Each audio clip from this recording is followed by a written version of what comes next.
वे मारे चैनल में थारा स्वागत वे सारी बाणा का और वे बढ़िया लागत हमारे चैनल आगे बताइयो।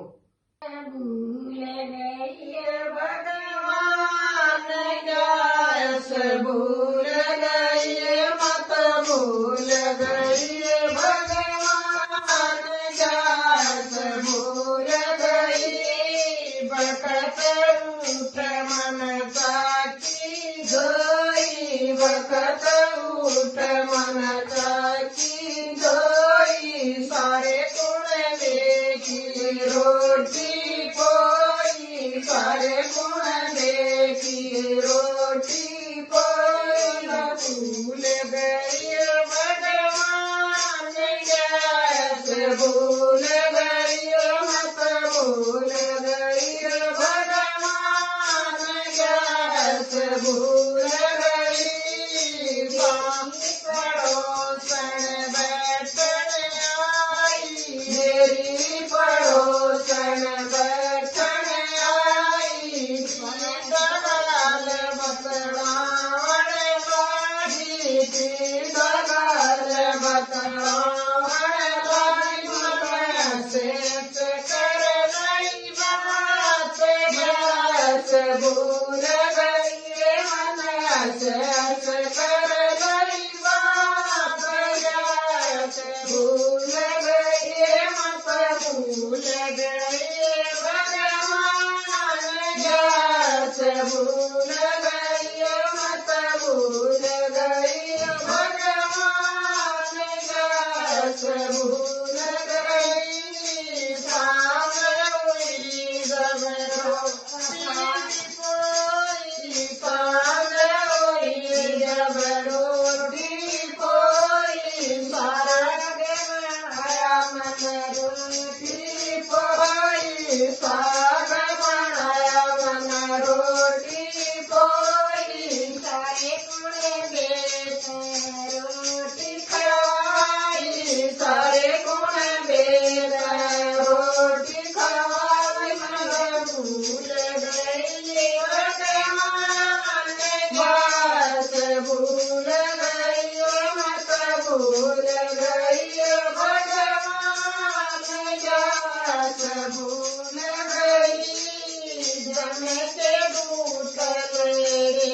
मेरा रे दम के दूतल रे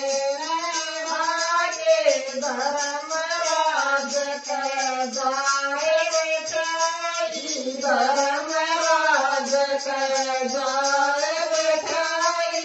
धर्म राज मन बूझन लाग्या धर्म राज मन बूझन लाग्या खीर कुमार तेरे खाया खीर कुमार तन के खाया सुन गान भूल गई मन केर करा पुन दान जैसा भूल गई मत भूल गई भगवान जैसे भूल गई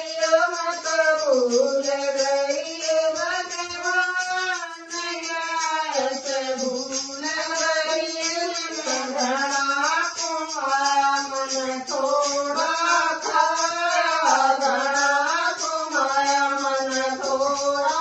खाया सुगली चरचाटी के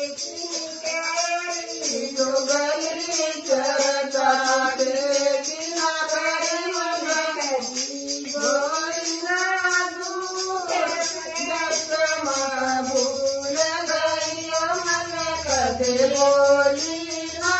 झूठ गैस भूल गई मत भूल गई भगवान गैस भूल गई मत भूल गई भगवान गैस भूल गई के करेगी गैस के करेगी मारा रट के करेगी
व्यास माता की